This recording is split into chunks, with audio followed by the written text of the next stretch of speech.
యేసుక్రీస్తు వందనాలు. ఎంతమంది నిజంగా సంతోషంగాను ఆరోగ్యంగాను ఉన్నారు? చేతులెత్తుదామా, నోరు కూడా తెరిచి చెప్దామా? Praise the lord, amen. మళ్ళా నాకెందుకో సొంత ఇంటికి వచ్చినట్టుగా ఉన్నది ఇక్కడికి వస్తే. Praise the lord. ఒకసారి ఎఫెసీయులకు రాసిన పత్రిక 1వ అధ్యాయము 12వ వచనం చూద్దాం. ఎందుకంటే దేవుని యొక్క వాక్యం దగ్గరికి రావటం కన్నా మంచిది, గొప్పది, విలువైనది ఏదీ లేదు. ఒకసారి ఎఫెసీయులకు రాసిన పత్రిక 1వ అధ్యాయము 12వ వచనం. దేవుడు తన చిత్త ప్రకారమైన సంకల్పమును బట్టి మనలను ముందుగా నిర్ణయించి ఆయన యందు స్వాస్థ్యముగా ఏర్పరచెను. ఆయన తన చిత్తానుసారంగా చేసే నిర్ణయం చొప్పున సమస్త కార్యములను జరిగించుచున్నాడు. మీరును సత్యవాక్యం అనగా మీ రక్షణ సువార్తను విని క్రీస్తునందు విశ్వాసముంచి వాగ్దానం చేయబడిన ఆత్మచేత ముద్రించబడితిరి.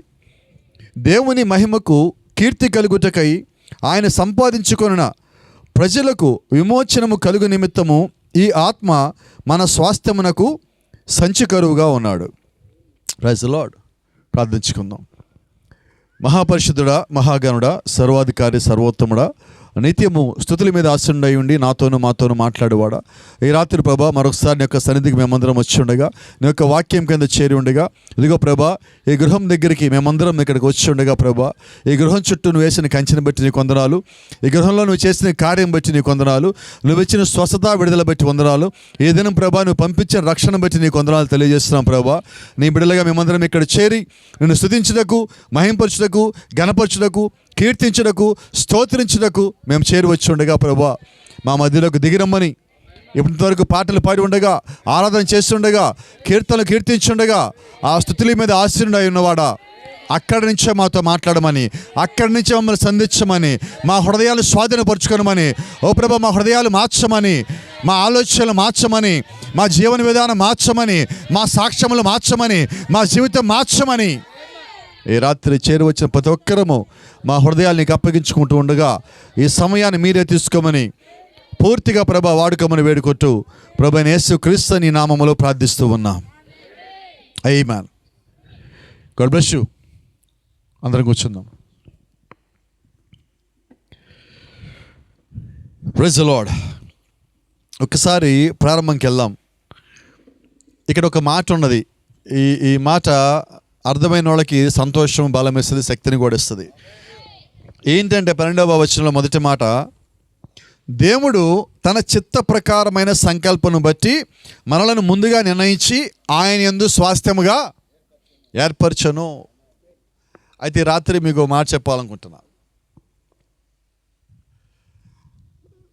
నువ్వు సైదాపురం చర్చికి వచ్చిన తర్వాత దేవుడిని స్వాస్థ్యంగా ఏర్పరచాల. నువ్వు యేసుక్రీస్తు నామములో బాప్తిజం పొందాక నేను స్వాస్థ్యంగా ఏర్పరచాల. లేకపోతే యేసుక్రీస్తు భూమి మీదకి వచ్చి సిలువ మీద రక్తము కార్చాక నిన్ను స్వాస్థ్యంగా ఏర్పరచాల. ఎప్పుడు ఏర్పరిచాడు? అది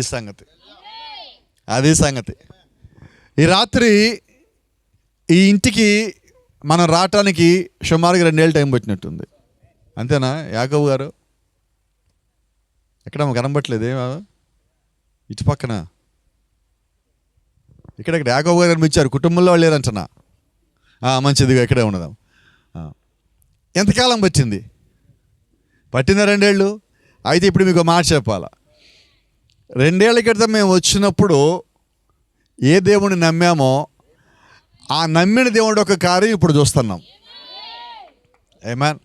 ఎందుకని ఈ మాటలు అంటున్నానంటే, ఆ రోజు మమ్మల్ని నడిపించిన దేవుడు మమ్మల్ని ఆ రోజు కోసం నడిపించాలా, ఈ రోజు కోసం కూడా నడిపించాలా, ఆయన నిర్ణయించిన దినము కొరకు నడిపించాడు. ఈ సంగతి మనకు అర్థం కావాలి. కాబట్టి దేవుడు ఒక సేవకుడు మనల్ని పిలిచాడన్నా, దేవుడు సంఘం మనం పిలిచిందన్నా, వాక్యం పిలిచిందన్నా, మనల్ని ఎక్కడికి పిలుస్తారంటే ఆయన యొక్క సత్యంలోకి, ఆయన యొక్క మర్మములోనికి, ఆయన యొక్క జీవములోనికి, ఆయన యొక్క రక్షణలోనికి, ఆయన యొక్క చిత్తంలోనికి, ఆయన యొక్క ప్రణాళికలోనికి. ఎప్పటిది దేవుడు యొక్క ప్రణాళిక?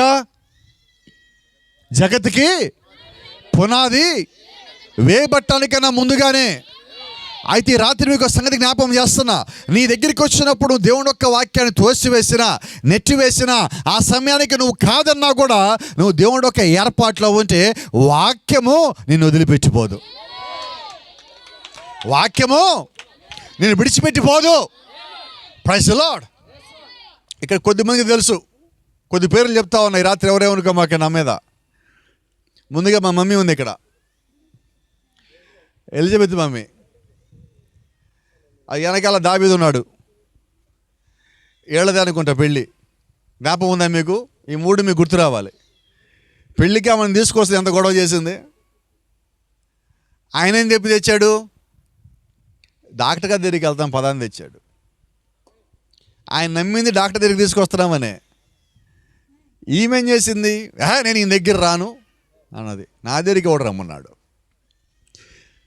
నీ స్వస్థత జగత్తు పునాది కన్నా ముందుగానే నిర్ణయించబడి ఉంటే నీకు ఇష్టం లేకపోయినా నువ్వు అక్కడ ఉండవలసిన్నావు.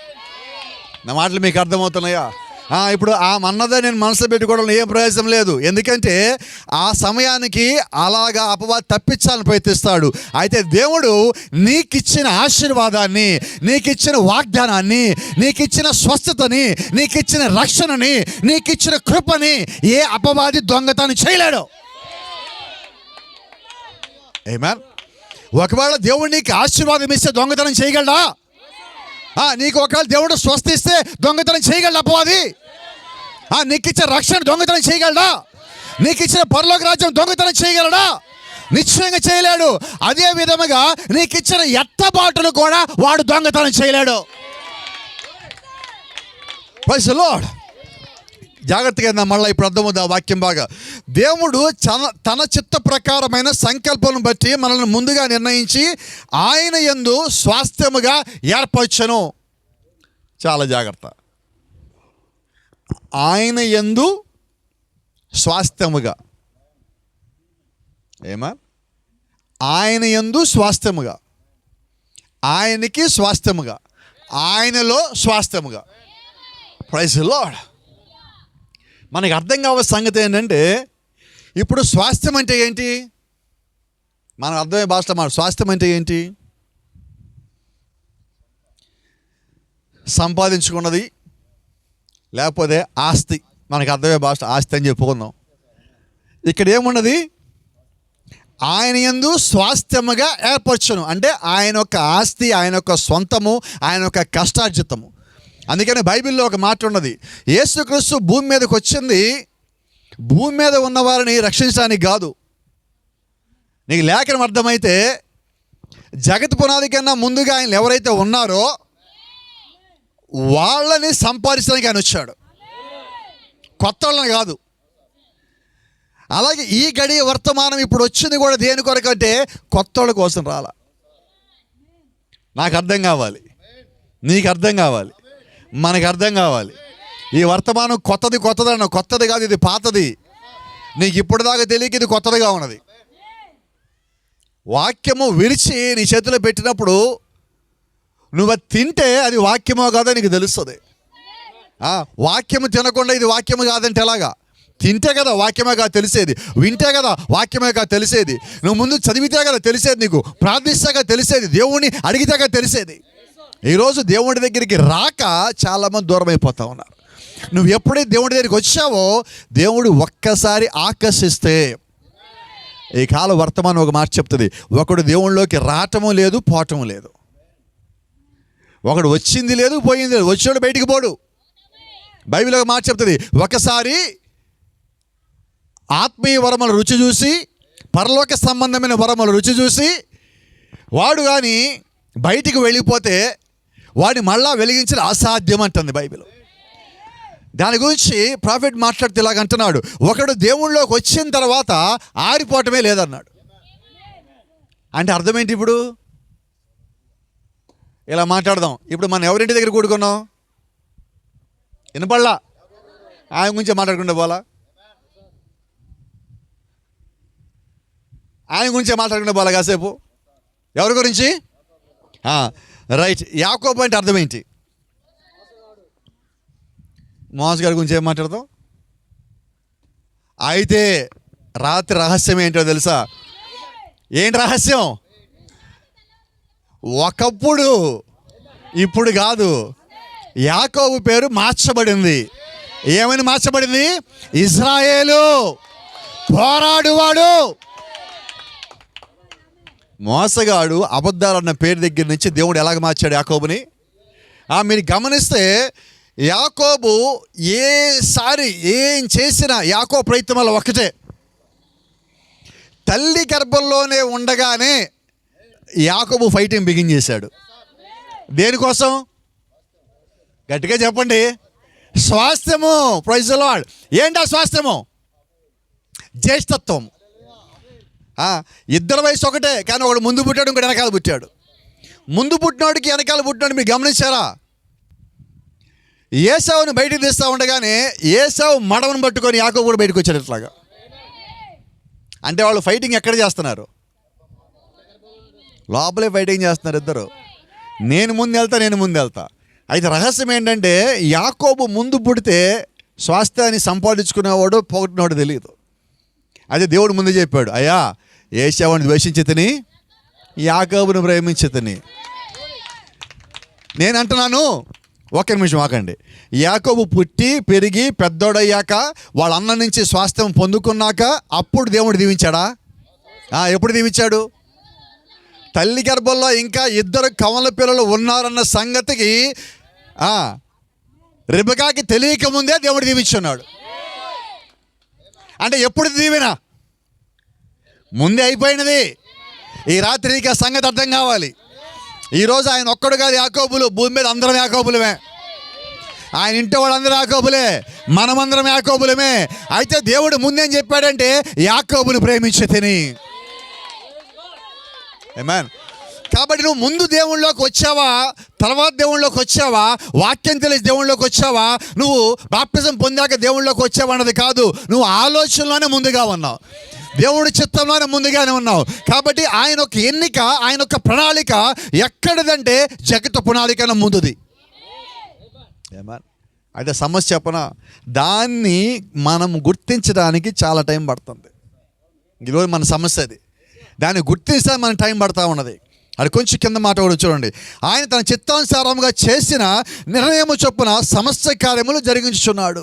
అంటే మనం ఎప్పుడు దేవుణ్ణి తెలుసుకోవాలో అది కూడా ఆయన చేతుల్లో ఉన్నది. అంతేనా? నాకు 30 ఏళ్ళు పట్టింది దేవుడు తెలియటానికి. 31 సంవత్సరం పట్టింది. నేను అనుకుంటాను చాలాసార్లు, ఏడ్చి బాధపడిన రోజులు, నా ముందు భోజనం ఉన్న తినకుండా రోజులు కూడా ఉన్నాయి. ప్రభువా నాకేదో చిన్నప్పుడు తెలియజేస్తే బాగుండు కదా అని. నేను ఎంత ఏడ్చినా వెనక్కిపోయి చిన్నప్పుడు దేవుడిని తెలుసుకోలేను. ఎందుకంటే దేవుడు ఎప్పుడు నిర్ణయించాడో నేను అప్పుడే దేవుడిని తెలుసుకోవాలి. అంతేనా? అలాగే నీవు నేను ఎంత ఆశపడి, ఎంత కష్టపడి, ఎంత ప్రయాసపడ్డప్పటికీ ఈ ఊళ్ళో కూడికి ఎప్పుడు జరగాలో అప్పుడే జరగాల. అంతేనా? ఎందుకంటే మనకన్నా ముందు దేవుడి ఇక్కడికి రావాలి, మనకన్నా ముందు దేవుడు రంగం మీదకి రావాలి, మనకన్నా ముందు వచ్చి అది కార్యం జరిగించాలి, మనకన్నా ముందు వచ్చి ఇదిగో నేను నీతో పాటు ఉన్నానని దేవుడు రుజువు ఇవ్వాలి. ఆమేన్. ఈరోజు దేవుడు ఆయన ఇచ్చిన మహాకృప ఏంటంటే ఎక్కడికి అడుగు పెట్టినా ఆయన అడిగట్టు పెట్టిన ప్రాంతమంతా నీకు ఇచ్చానని చెప్పడమే కాదు. రెండో సంగతి ఏంటంటే నువ్వు వెళ్ళటానికన్నా ముందుగానే నేను రంగం మీద ఉంటాను. ఇది నా ఒక్కడికి ఇవ్వలేదు, ఆయనలో ఉన్న ప్రతి ఒక్కడికి ఇచ్చాడంటనా. నువ్వు ఏ పని మీద అడుగుపెట్టి బయటికి వెళ్తున్నా ఇంట్లో నుంచి, నువ్వు ఒకటి అడుగు ప్రభువుని, ప్రభువా నేను వెళ్ళినప్పుడు పని చేయటం కాదు, నాకన్నా ముందే అక్కడికి వెళ్ళుండు. నువ్వు ఏం చేయాలి? నాకన్నా ముందే నువ్వు అక్కడ ఉండు ప్రభువా అంటే. చాలామంది ఏమంటారు తెలుసా? ప్రభువా నువ్వు నాతో పాటు ఉండు, నాతో పాటు ఉండు, నాతో పాటు ఉండు. ఏమడగాలి? అది సంగతి. మేము కూడా ఇంట్లోంచి బయలుదేరేటప్పుడు ప్రార్థన చేసేటప్పుడు కారులో కూర్చోగానే, స్టీరింగ్ ముందు కూర్చోగానే, ఇంట్లోంచి బయలుదేరగానే ఒక ప్రార్థన చేసుకున్నాం. ఏం ప్రార్థన అంటే, ప్రభువా మాకన్నా ముందుగా నువ్వు ఒకడు ఉండు. మాకన్నా ముందు ఆయన ఉంటేనే మేము ఆయన వెనకాల రాగలుగుతాం. నా వెనకాల దేవుడు రాడు, ఆయన వెనకాల నీవైనా నేను రావాలా. కాబట్టి రాత్రి మనం గమనించాల్సిన సంగతి ఏంటంటే ముందు దేవుణ్ణి పెట్టాలి. బైబిల్లో మీరు గమనిస్తే దావీదు ఒక్క యుద్ధం ఓడిపోలా, ఏ ఒక్కడి దగ్గర ఓడిపోలా. కారణం ఏంటంటే దావీదు దగ్గర ఒక రహస్యం ఉన్నది. ఏంటి దావీదు నువ్వు కలిగిన రహస్యం అంటే, దావీదు అంటున్నాడు నేను ఎల్లవేళలా దేవుణ్ణి నా ముందు పెట్టుకొని ఉన్నాను. అవునా? ఎవరిని పెట్టాలి ముందుగా మనం?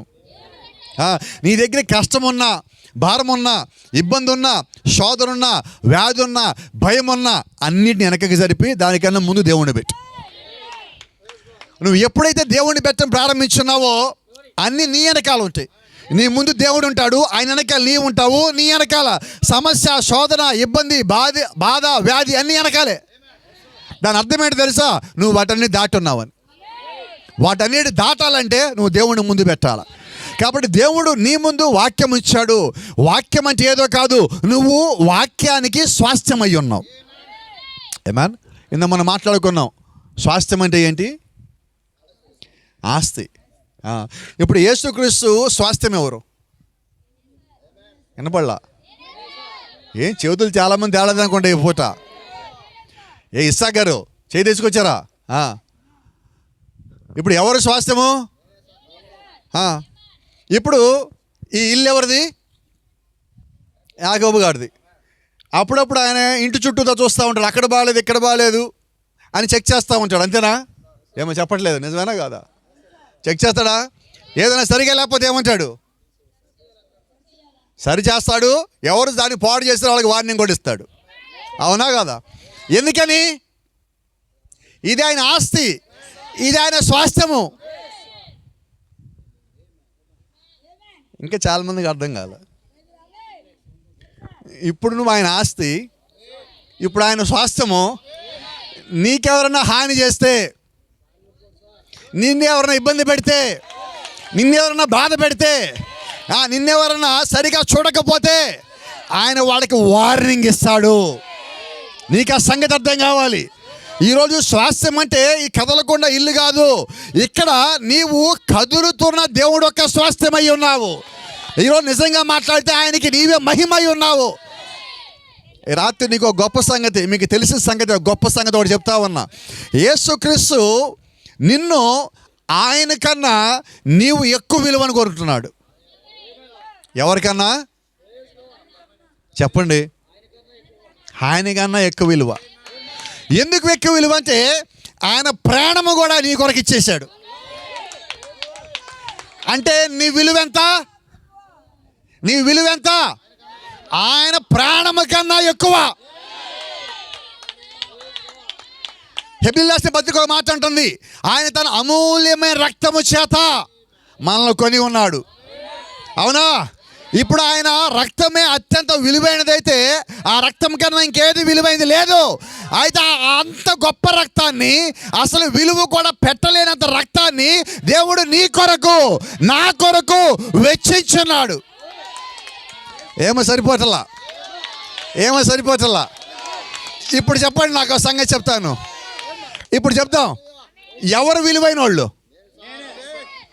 ఆయన స్వాస్థ్యం ఎవరు? నేను దేని పెట్టుకున్నాడు? ఆయన రక్తము, ఆయన ప్రాణము, ఆ పరలోకము. మీరు గమనించినట్లయితే యేసుక్రీస్తు నీకన్నా పరలోకము తక్కువని పరలోకాన్ని వదిలిపెట్టి నీ కొరకు కిందకు వచ్చాడు. అవునా? ఒక చిన్న జ్ఞాపం చేస్తా. మన ఇంట్లో ఎవరైనా పిల్లలకి ఒంట్లో బాగోకపోక హాస్పిటల్లో కానీ ఉంటే మనం ఏం చేస్తాం? పనులకి వెళ్తామా? ఇళ్లలో ఉంటామా? వండుకుంటామా? తింటామా? ఏం చేస్తాం? హాస్పిటల్కి వెళ్ళిపోతాం. ఎందుకని? వంట కన్నా, తిండి కన్నా, ఇల్లు కన్నా, అన్నిటికన్నా నీకు పిల్లోడు ఎక్కువ. ఇది స్వాస్థ్యమే. ఆయన యాకోబు గారు ఏం చేశారు? నాకు ఇది వద్దు, నేను వెళ్ళిపోవాల్సింది అక్కడికి. ఇప్పుడు దేవుడు కూడా నీ కొరకు పరలోక రాజ్యాన్ని వదిలిపెట్టి కిందకు వచ్చేసాడు. ఎందుకంటే ఆయన స్వాస్థ్యము నీవు భూమి మీద ఉన్నావు, ఆయన అక్కడుండి ఏం చేస్తాడు? అందుకే ఆయన నీ కొరకు కిందకి దిగి వచ్చేసాడు. నీ కొరకు కిందకి దిగి వచ్చేసాడు. ఆయన విలువైన రక్తం నీ కొరకు ఇచ్చాడు. ఆయన ప్రాణము నీ కొరకు పెట్టున్నాడు. పాతాళ లోక ద్వారములో కాలుతో తన్ని అపవాదికి తాళం తీసుకొని వచ్చున్నాడు. ఈరోజు మరణం యొక్క తాళం చెవి ఆయన యొక్క స్వాధీనంలో ఉన్నది. ఎందుకని ఆయన మరణం యొక్క తాళం చెవి ఆయన యొక్క స్వాధీనంలో పెట్టుకున్నాడంటే, నిన్ను నన్ను అపవాది బంధించి మరణంలో పడేయకుండా ఉండటానికి దేవుడు ఆ తాళం చెవి ఆయన దగ్గర పెట్టుకున్నాడు. Praise the lord. ఎందుకని? నీవు ఆయన స్వాస్థ్యము. అవునా? ఎప్పుడన్నా యాకోబు గారి కుటుంబం ఊరు వెళ్ళాలంటే ఏం చేస్తారు?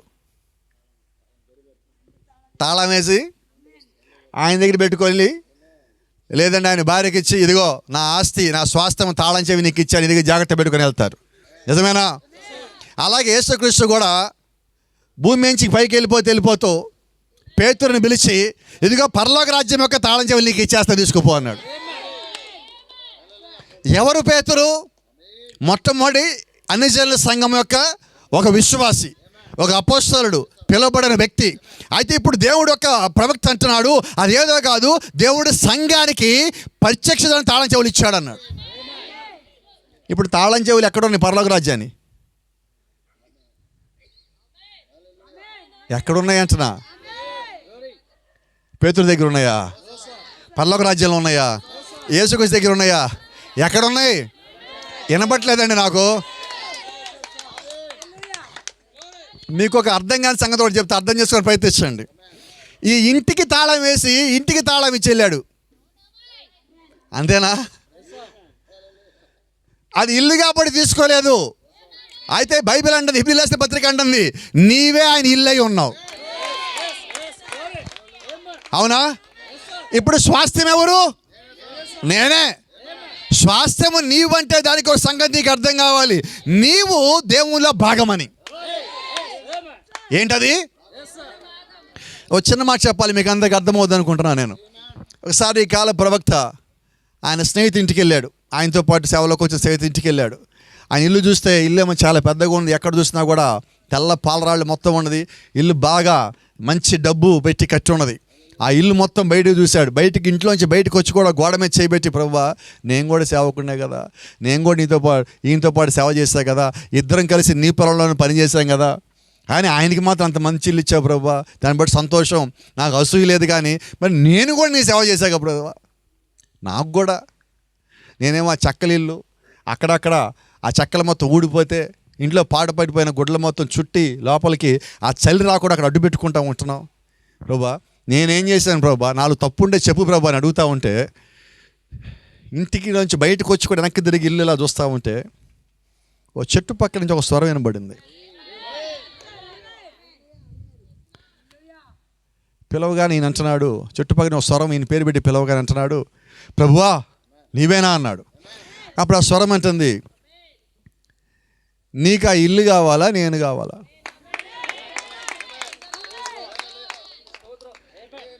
అంత మాత్రమే కాదు, ఆ స్వరం ఇంకో మాట చెప్పింది, నేనే నీ స్వాస్థ్యము.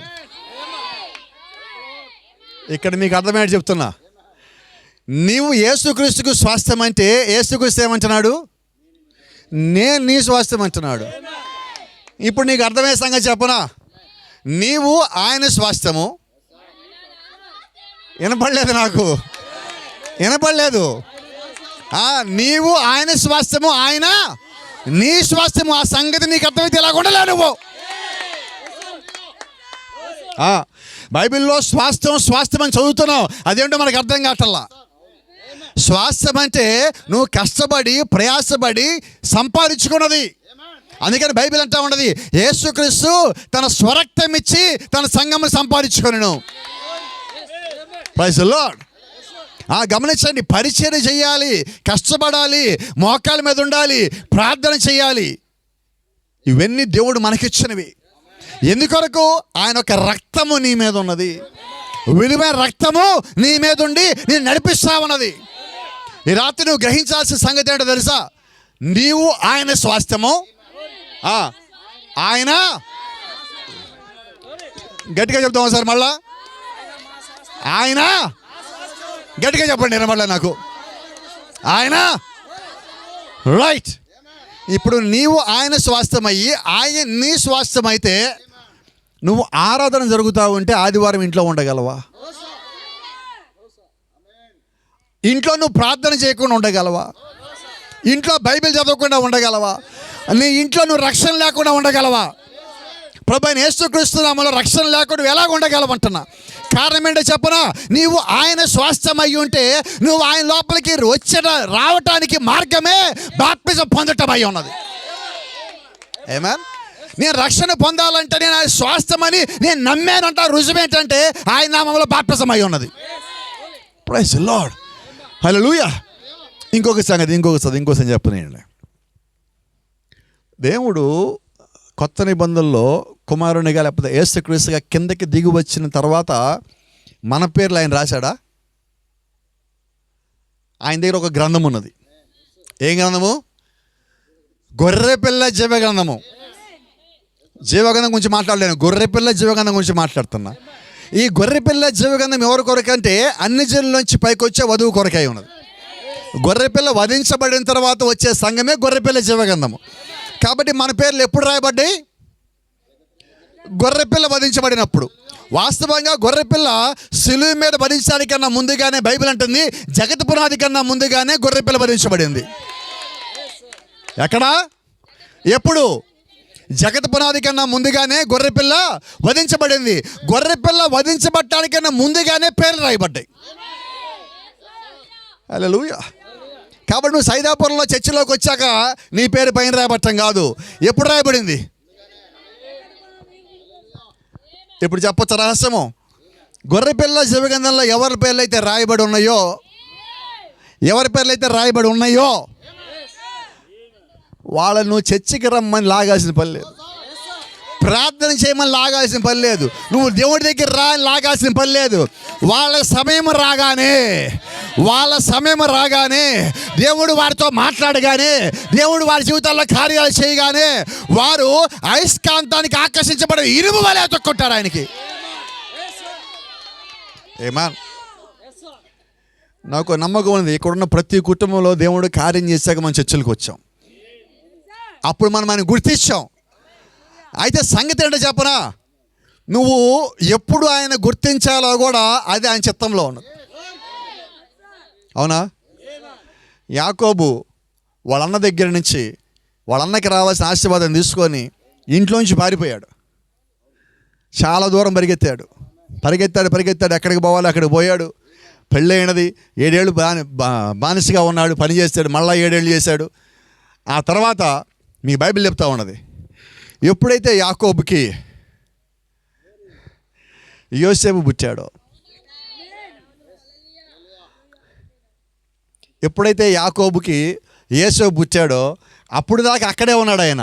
ఎప్పుడైతే యోసేపు పుట్టాడో ఎమ్మటే వాళ్ళ మాంగాడి దగ్గరికి వెళ్ళాడు, నేను మా నాన్న దగ్గర పోవాలన్నాడు. అంటే నేనేమంటానంటే ఇప్పుడు యాకోబు ఇంట్లో ఎవరు పుట్టారు తెలుసా? యేసుక్రీస్తు పుట్టాడు అంటున్నా. ఇప్పుడు ఆ యోసేపు ఎవరంటే పాత నిబంధనలో కొత్త నిబంధన రాబోయే యేసుక్రీస్తుకు సాదృశ్యం. ఇప్పుడు ఈయన చూడగానే ఆయన గుర్తొచ్చాడు.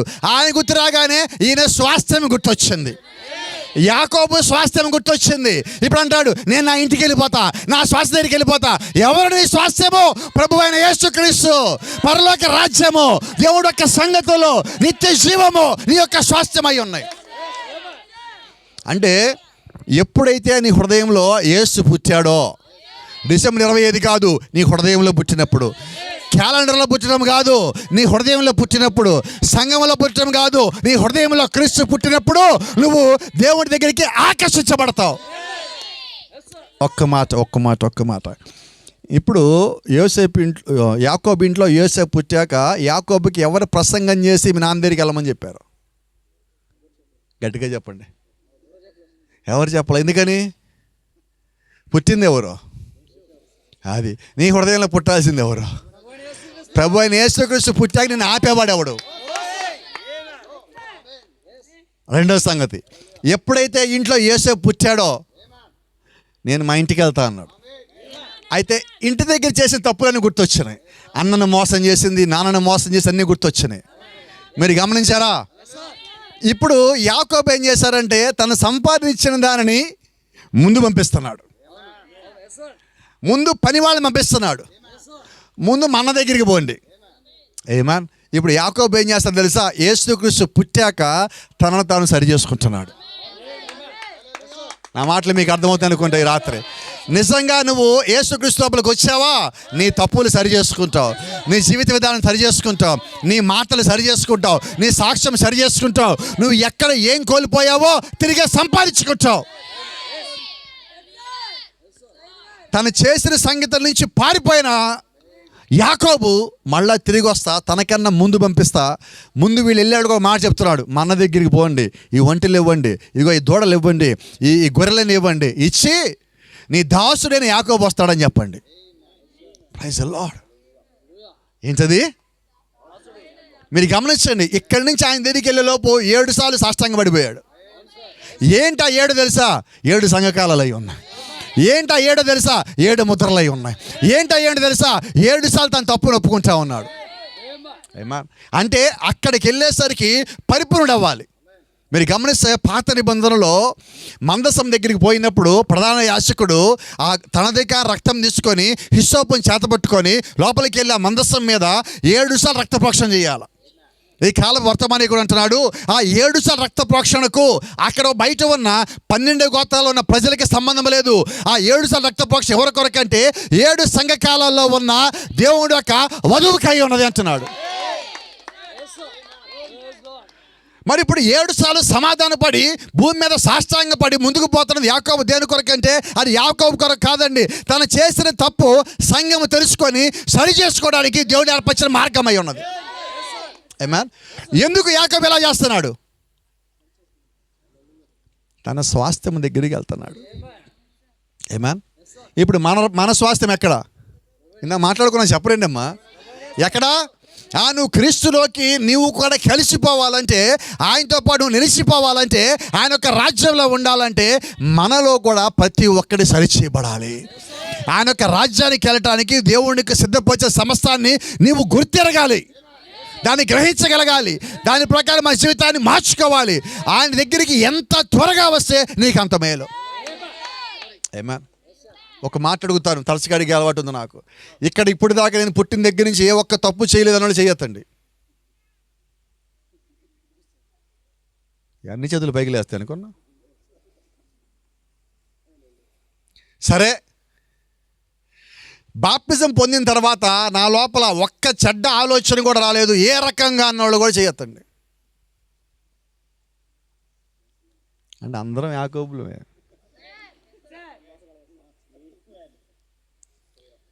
ఎవరు ఎత్తలేదు? అర్థమైందా? అర్థమవుతుందా? అర్థమైపోయిందా? అర్థమైపోవటానికి అర్థమై ఉండాలి. ఇప్పుడు మన స్థితి ఏంటంటే వాక్యం తెలియజేస్తుంది. అంటే మనలో ఎవరమో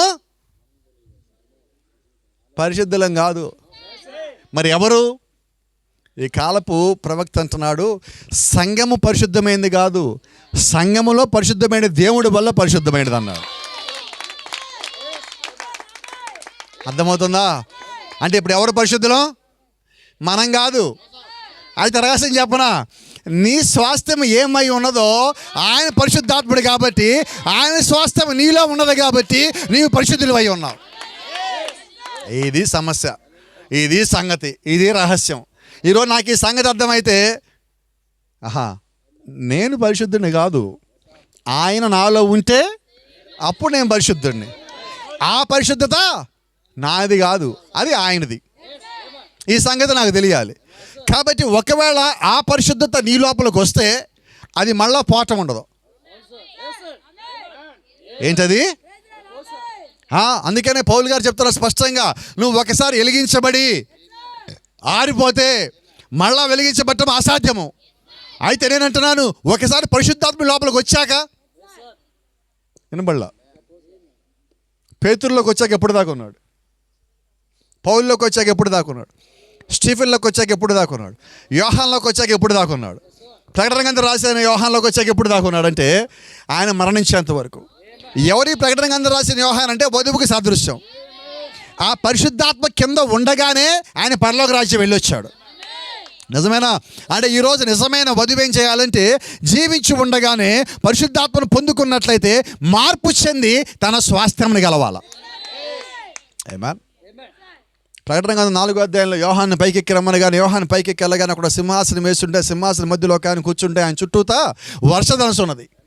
ఆ వర్షధనస్సుని ఆ మధ్యలో ఉన్న ఆయన చూసినప్పుడు సూర్యకాంత పద్మరాగలను పోలినవాడు మరకతం వల్లే ప్రకాశించి వర్షధనస్సు ఆయన చుట్టూ ఆవరించి ఉండడానికి అక్కడ ఈ లోపల రాగానే యోహాను ఆ కుర్చీలో కూర్చొని చూసి అంటున్నాడు, ఇదే కదా నా స్వాస్థ్యము. అంటే ఇప్పుడు యోహాను ఎక్కడికి వచ్చాడు? తన స్వాస్థ్యము దగ్గరికి. ఆ స్వాస్థ్యమే కిందకు వచ్చి రక్తము కాచి మనల్ని స్వాస్థ్యముగా చేసుకున్నది. ఆ రక్తము కాచిన స్వాస్థ్యం దగ్గరికి ఆయన వెళ్ళాడు. మీరు చూడండి 5వ అధ్యాయంలో యోహాను ఏడవబోతా ఉంటే అక్కడ పెద్దల్లో ఒకడు వచ్చాడు. యోహాను ఎందుకు ఏడుస్తున్నావు? ఈ పుస్తకము, ఈ గ్రంథము తెచ్చేవాడు ఎవడు లేడా? ఏడుస్తా ఉంటే అదిగో అక్కడ గొర్రెపిల్ల ఒకటి ఉన్నది.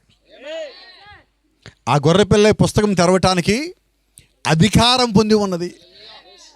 రక్తము కాచాడు, అధికారం పొంది ఉన్నాడు. అదిగో ఆ గొర్రెపిల్ల అన్ని విధాలుగా యోగ్యత కలిగి ఉన్నది అని ఆ గొర్రెపిల్లని చూపించగానే ప్రైజ్ ది లార్డ్, అక్కడ చూస్తే యోధా గోత్ర సింహం ఉన్నది. ఆమేన్. ఆశ్చర్యం. యోధా గోత్ర సింహము, గొర్రెపిల్ల, రెండు యేసుక్రీస్తే. ఇప్పుడు యేసుక్రీస్తు ఎవరు? స్వాస్థ్యము. స్వాస్థ్యం అంటే నీ కొరకు నీకన్నా ముందుగా సంపాదించి ఏర్పరిచినది. అవునా? ఇప్పుడు 7 ముద్రల గ్రంథం అంటే ఏంటి? విమోచన గ్రంథము. ఇప్పుడు ఆ విమోచన గ్రంథం ఎవరు తెరవలేడా అంటే అక్కడున్న దూతల్లో ఒకటి అంటున్నాడు, ఆగాగో యోహాను, నీవు ఏడుస్తావని ముందుగా తెలిసి ఒక ఆయన భూమి మీదకి పోయి రక్తము కాచి అధికారం పొందుకున్నాడు. ఎందుకు అధికారము? ఈ గ్రంథము తెరవటానికి. ఆ గ్రంథము వధువుది. అది వధువు గ్రంథము, అది గొర్రెపిల్ల గ్రంథము, అది శివ గ్రంథము, అది విమోచన గ్రంథము. అది నీ యొక్క స్వాస్థ్యమై ఉన్నది. నా స్వాస్థ్యం ఏంటో నేను చూడలేకపోతున్నాను అని యోహాను అంటే అక్కడ అంటున్నాడు, యోహాను వేడవక్కర్లా, ఒక అధికారం పొందుకొని నీకు పుస్తకం ఇచ్చి తీసుకోపో. ఈరోజు మనల్ని మనం విమోచించుకోలేం. నిజమేనా? ఈ కాలపు వర్తమానికుడు అంటున్నాడు, ఏదైనా తోటలో దేవుడు ఆదాము అవ్వని ఇద్దరు ఎందుకు పెట్టాడంటే అవ్వ పడిపోతుందని తెలిసి అవ్వని విమోచించడానికి దేవుడు ఆదాముని పెట్టాడు. అయితే ఆదాము కూడా అవ్వని వెంబడించిన కారణం చేత ఆదాము అవ్వని ఇద్దరిని విమోచించడానికి యేసుక్రీస్తు రావాల్సి వచ్చింది. అవునా? ఇప్పుడు దేవుడు వచ్చింది దేనికి? అవ్వకి ఆదాము. అవ్వ అంటే సంఘము, ఆదాము అంటే క్రీస్తు. ఇప్పుడు గమనించండి, ఈయన పెట్టింది దేనికి? విమోచించడానికి. మోషే అక్కడ క్రీస్తుకు సాదృశ్యం. ఐగుప్తులో ఉన్న సంఘము ఇజ్రాయేలు, ఆ దేవుడు యొక్క సంఘ సాదృశ్యము. ఇప్పుడు మోషేని దేవుడు ఎందుకు పెట్టాడంటే సంఘాన్ని విమోచించడానికి. అది విమోచించిన మోషే పూర్తిగా కణాల్లోకి తీసుకుపోలా. అవ్వని విడిపించాల్సిన ఆదాము విడిపించలా. ఈయన విమోచన కొరకు కేకలు పెడుతున్నాడు. మోషే కణాన్ని బయట ఆగిపోయాడు. మీరు గమనిస్తే మళ్ళా పడిపోకూడదని, ఆదాములాగా అవ్వలాగా పడిపోకూడదని, అక్కడే ఉండిపోకూడదని, మరణంలోనే జీవం ముగించకూడదని, మోషేలాగా కణాన్ని బయట ఆగిపోకూడదని దేవుడు ఏం చేస్తారంటే ఆయనే కిందకి దిగి వచ్చాడు. ఏమా వచ్చింది దానికి? తన రక్తం ఇచ్చి తన సంఘమును సంపాదించను. ఈరోజు మనల్ని సంపాదించిన వాడు ఎవడంటే ప్రభువైన యేసుక్రీస్తే. ఏమా నిజమేనా కదా? ఇందాక దాసబేరుతో మాట్లాడిన ఒక సంఘం చెప్పారు. ఎక్కడో 200 కిలోమీటర్ల అవతల ఒక సహోదరుడు ఒంట్లో ఏదో బాగోకపోతే వాళ్ళ తోట యజమాని డబ్బులు ఇచ్చాడు. ఇప్పుడు ఈయన ఏం చేశాడంటే ఆ డబ్బులు తీరేదాకా ఈయన అక్కడే ఉండాలి. అంతేనా? ఎందుకని? ఈయన అప్పు తీసుకున్నాడు, అప్పు తీరేదాకా ఈయన అక్కడే ఉండాలి. అవునా? ఇప్పుడు దేవుడు మనల్ని కొనుక్కున్నాడు. అప్పు ఇలా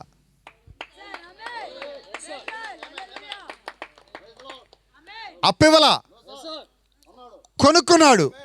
ఇప్పుడు నువ్వు కొనుక్కున్నాక ఎక్కడికి పోతావు చెప్పనా? ఇప్పుడు యాకోబు ఇల్లు కొనుక్కున్నారు, ఎక్కడికి పోతుంది? ఎక్కడికి పోతుంది చెప్పండి? ఇప్పుడు ఈ నచ్చింది తలుపు ఇక్కడ పెడతాడు. ఒక 2 ఏళ్ళ దాకా చిచ్చి నాకు తలుపు నచ్చలా కారు కొనుక్కున్నా అన్నాడు. ఇప్పుడు ఏం చేయాలి చెప్పండి? ఎందుకని? ఆయన ఇల్లు, ఆయన ఇష్టం. నా మాటలు మీకు అర్థమవుతున్నాయా? కాబట్టి అపోస్తలుని పౌలు అంటున్నాడు, నీవు నీ సొత్తు కాదు. ఎందుకని? నీవు విలువ పెట్టి కొనబడి ఉన్నావు. నీకు అర్థం కావాల్సిన సంగతి ఏంటో తెలుసా? ఆయన ఒక రక్తము నీ మీద డబ్బులు పెట్టలా, బంగారం పెట్టలా, వెండి పెట్టలా. బైబిల్ అంటున్నది నువ్వు బంగారం చేతను మిగులు విలువైన చేతగాను వెండి చేతను కొనబడలేదు, కానీ అమూల్యమైన యేసుక్రీస్తు యొక్క రక్తము చేత కొనబడి ఉన్నావు. ఆమేన్. కాబట్టి ఇంటి యజమాని మీద స్వాస్థ్యము మాట్లాడటానికి అధికారం లేదు, ఉన్నదా? అందుకని ఈ కాలం వర్తమానం అంటది, వధువు ఎన్నడూ ప్రశ్నించదు. ఎవరిని? వాక్యమును. ఎందుకు ప్రశ్నించదంటే ఆమె కూడా వాక్యంలో భాగమై ఉన్నది. వాక్యం వేరు, ఆమె వేరు కాదు, రెండు ఒకటే. ఈరోజు క్రీస్తు వేరు, నువ్వు వేరు కాదు. అందుకని బైబిల్ అంటున్నది, నీవు ఆయన స్వాస్థ్యమై ఉన్నావు, ఆయన నీ స్వాస్థ్యమై ఉన్నాడు. ఆమేన్. నీవు ఆయన ఆస్తి, ఆయన నీ సొత్తు. అందుకే బైబిల్ అంటున్నట్టుగా నీవు నీ సొత్తు కాదు, నీవు విలువ పెట్టబట్టి కొనబడి ఉన్నావు. కాబట్టి ఈ దేహంతో దేవుని ఆరాధించు. ఆమేన్. కాబట్టి దేహం ఎవరిది? నీ ఆత్మ ఎవరిది? నీ జీవితం ఎవరిది? నీ సాక్ష్యం ఎవరిది? నీ మాటలు ఎవరి? నీ ఆలోచన ఎవరి? నీదంటూ నీ దగ్గర ఏముందో ఒకటి చెప్పు. ఎవరి సొత్తు చెప్పు. మరి నువ్వు ఎవరి సొత్తు నీకు అర్థమయ్యాక నువ్వు ఎవరికైనా అమ్ముడు పోవడానికి అవకాశం ఉందా? వినపడలా? నాకు దేవుళ్ళలోకి రావడానికన్నా ముందుగానే ఇంచుమించుకి ఇలాంటి సంగతి ఎవరో చెప్పినట్టున్నారు. అందుకనే నేను నా భార్యకి అమ్ముడు పోలేదు. ఏంటి అమ్ముడు పోవటం అంటే?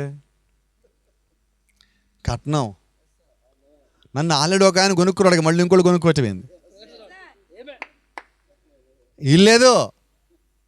ఆల్రెడీ ఒక ఆయన నన్ను కొనేసుకున్నాడు ఆయన.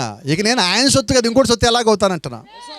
ఇది మీరు జ్ఞాపకం పెట్టుకోవాలి. నువ్వు ఎక్కడ ఉద్యోగం చేయి, వ్యాపారం చేయి, పని చేయి, ఎక్కడైనా ఉండు, నీవు ఎవరి సొత్తు కాదు, నువ్వు దేవుడి సొత్తు అయి ఉన్నావు.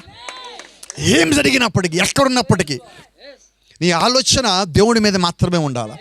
నన్ను ఆయన కొన్నాడు, ఆయన రక్తం నన్ను కొన్నది, నేను ఆయన యొక్క ఆస్తి అయి ఉన్నాను, నేను ఆయన యొక్క స్వాస్థ్యమై ఉన్నాను, ఆయన నా స్వాస్థ్యమై ఉన్నాడు. నా ఆలోచన ఆయన మీదే ఉండాలి, నా గురి ఆయన మీదే ఉండాలి, నాకు అవసరం వస్తే ఆయన వైపే చూడాలి.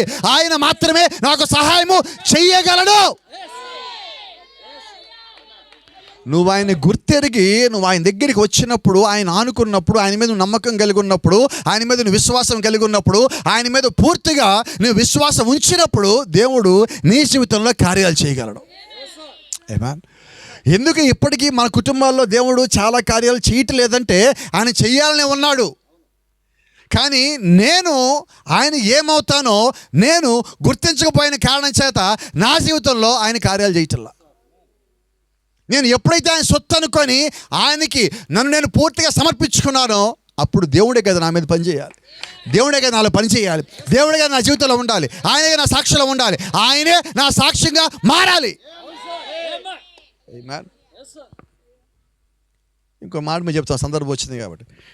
చాలాసార్లు మన సాక్ష్యాలు చెప్పడానికి వచ్చినప్పుడు పాస్టర్ గారు ప్రార్థన చేశారు, పాస్టర్ గారు ప్రార్థన చేస్తారు, పాస్టర్ గారు వచ్చారు, పాస్టర్ గారు ప్రార్థన చేస్తారు, పాస్టర్ గారు. ఎవరు మిమ్మల్ని కొన్నది? పాస్టర్ గారా దేవుడా? మరి పాస్టర్ గారు ఎక్కడి నుంచి వచ్చాడు మధ్యలో? వినపడలే, నాకు వినపడలేదండి. ఎవరు కొన్నది? నీవు కానీ పాస్టర్ గారులు కానీ ఇద్దరు ఆయన ఆలోచించి వచ్చిన వాళ్ళే. కాబట్టి ఆలోచనలోంచి వచ్చినోడు కన్నా ఆలోచన చేసినోడు గొప్ప. అవునా? బైబిల్ అంటుంది ఇల్లు కట్టినవాడి కన్నా కట్టించినోడు గొప్పడు. ఎందుకంటే కట్టించేవాడు లేకపోతే కట్టేవాడు ఎక్కడ? అవునా? ఇప్పుడు మనం ఆయన ఇల్లు అయితే మనం ఇల్లుగా ఉండాలంటే ముందు వాడు కట్టాలిగా మనల్ని. ఆ కట్టినవాడు ఆయనే, ఈ స్వాస్థ్యం ఆయనదే. కాబట్టి దేనికి విలువ ఇవ్వాలంటే ఆయనకి విలువ ఇవ్వాలి మొదటగా మనం. ఆమేన్. మీకు అందరికీ రాత్రి ఒక మాట జ్ఞాపకం చేస్తున్నా. మీ జీవితంలో దేవుడు స్వస్థత ఇచ్చిన, రక్షణ ఇచ్చిన మీరు ఆయనకి రుణపడి ఉండండి, ఆయనకి లోబడి ఉండండి, ఆయనకి కట్టుబడి ఉండండి. ఆయన యొక్క శాస్త్రం మీరని చెప్పి గుర్తెరగండి. ఆయన మీ స్వాస్థ్యమని మీరు నమ్మండి, దాని ప్రకారంగా జీవించండి. మీరు మీ సొత్తు కాదు, మీరు ఆయన సొత్తు అయి ఉన్నారు. ఎప్పుడైతే మీరు దీన్ని నమ్మారో మీ కుటుంబానికి యజమాని ఆయన, మీ హృదయానికి యజమాని ఆయన, నీ జీవితానికి యజమాని ఆయన, నీ జీవితంలో ప్రతి చిన్న పెద్ద కార్యం అన్నిటికీ ఆయనే నీకు యజమాని అయి ఉన్నాడు. ఎందుకు మన కుటుంబాల్లో చాలా కుటుంబాల్లో స్వస్థత కానీ రక్షణ కానీ పని చేయటం లేదంటే ఆ కుటుంబాల్లో దేవుణ్ణి హృదయం లోపలికి ఆహ్వానించట్లా, ఇంట్లోకి ఆహ్వానిస్తున్నాం. ఏమన్నా తెలుసా? ఈ వర్తమానం కూడా అంటున్నాడు, ద్వారాల లోపల ద్వారా ఉన్న వర్తమానంలో ఈరోజు క్రీస్తుని పిలిచి ఆయన గుమ్మం దగ్గర కూర్చోబెడతామని. ఎందుకని? లోపలికి వస్తే మన ఇంట్లో ఉన్న చెడ్డయ్యని తీసేయమంటాడని. ఇప్పుడు యేసుక్రీస్తుని హృదయంలోకి ఎందుకు రమ్మంటల్లా? లోపల ఉన్న చెడ్డయ్యని తీసేయాలి. ఆయన గద్దిస్తాడు, తిడతాడు, నీ పర్మిషన్ లేకపోయినా లోపల మొత్తం తీసి బయటపడేస్తాడు. చాలామందికి అది నచ్చటల్లా. అందుకని ప్రభు నువ్వు బయటే ఉండు, రక్షకుడు కావడం మన పాతాళం పోకుండా కాపాడు, కానీ లోపలికి రావద్దు ప్రభు. ఏంటిది? ఒక్క మాట నిన్ను కొన్నదెవరు? నువ్వు ఆయన కండిషన్ ఎలా పెడతావు? దేవుని ప్రేమకు ఇంకో పేరు ఉంది, ఏంటది? షరతులు లేని ప్రేమ. ఆయనేమో నిన్ను కొని ఆయనకి షరతులు లేకుండా నేను నీతో పాటు ఉంటానంటే మనం ఏం చేస్తున్నాం? షరతులు పెడుతున్నాం. అంటే నీదే ప్రేమ? వినపడలా? షరతులు పెట్టే ప్రేమ నా దృష్టిలో దొంగ ప్రేమ. దొంగ ప్రేమికుని ఏమంటారు? దొంగ అంటారు. మరి నువ్వు దేవుడికి హృదయాన్ని పూర్తిగా ఇవ్వకపోతే నేనేమనాలా? రాదే ఇప్పుడు ఎందాకట్లాగా. చూడండి, చెట్టు కూడా పక్కకి జరిగింది, కొంచెం కొమ్మలు కొట్టేసినట్టున్నారు. మీరు కేకలేస్తారు, పైకి లేస్తారని. అంటే దేవుని ఎలా ప్రేమించాలంటే ఆయన నిన్ను ఎలాగ ప్రేమించాడు నువ్వు తెలియ ఎలా ప్రేమించాలా. అపోస్తలుని పౌలు 2 కొరింథీయులో ఒక మాట అంటున్నాడు, ఆయన యొక్క మహిమను తిరిగి అద్దం వలె ప్రతిఫలింప చేయొచ్చు. ఆయన పొలుగు చొప్పున మనం మారుతున్నాము. మనం ఆయన పొలికిలాగా మారాలంటే, ఆయన మహిమను తీసుకోవాలంటే ముందు మన హృదయాలు శుభ్రంగా ఉండాలి, కడగబడిన అద్దం వలె ఉండాలి. ఏ మచ్చ మడత మరక లేని అద్దం వలె, వధువు వలె మనం సిద్ధపడినప్పుడు అప్పుడు మనం ఆయన్ని తిరిగి ప్రతిబింబించేవాళ్ళలాగా ఉంటాము. అప్పుడు నీవు ఆయన సొత్తు అయి ఉంటావు, అప్పుడు నీవు ఆయన యొక్క స్వాస్థ్యం అయి ఉంటావు. ఏమా? కాబట్టి ఆయన మనల్ని ఎప్పుడో ఆయన స్వాస్థ్యం అనుకున్నాడు. ఇప్పుడు మనము ఆయన అనుకొని దానికి తగ్గట్టుగా మనం జీవిస్తే అప్పుడు మనము ఆయన స్వాస్థ్యంగా మారుతాం. నిజంగా ఈ రాత్రి మరి ఎంతమంది మారదాం అనుకుంటున్నారు? వినపడలేదు. ఎంతమంది నిజంగా మారదాం అనుకుంటున్నారు ఆయన స్వాస్థ్యంగా? నేను ఇప్పటికే మీరు మారారు అనుకుంటున్నాను. ఈ రాత్రితో ఏమైనా అనుమానాలు ఉంటే మొత్తం ఈ చెట్టు కింద పడేయండి, యాకోబు గారి ఇంటి ముందు పడేయండి. తర్వాత సిస్టర్ గారు వచ్చి మొత్తం అట్లా ఊడుస్తారు, ఆ రోడ్డు మీద దుమ్ములో కొట్టుకుపోతుంది. ఇక మనకి ఏమొద్దు, ఇక దేవుడిని తీసుకొని మనం వెళ్ళిపోతాం. God bless you. దేవుడు మిమ్మల్ని దీవించును గాక. షాలోమ్.